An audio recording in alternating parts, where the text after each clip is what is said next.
Okay. Karon pa ay August 9, 22, 2024 ang oras ay 10:56 na ng umaga. Okay guys. Ito nakikita nyo guys. Ito yung aking pinaka-paboritong isda sa lahat. Ngayon guys, tatanungin ko kayo. Anong klaseng isda kaya ito guys? Paborito ko tong ulo guys. Sarap nito. Sabi niya, hello. Puti ba kong ngipon?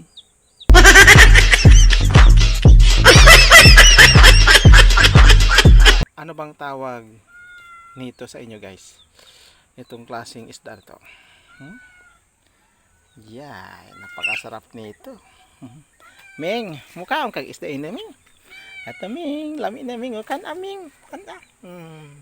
O Ming, huwag mong lips to lips yan Ming. Ming, hadlok na hadlok. Aming, imuha na Ming. Ming, imuha na. Isda ni Ming. Napakasarap ni itong ula to. Ay kog ninyong binuangi ha kay na kitkitan ko good ang inyong mga duwanggan.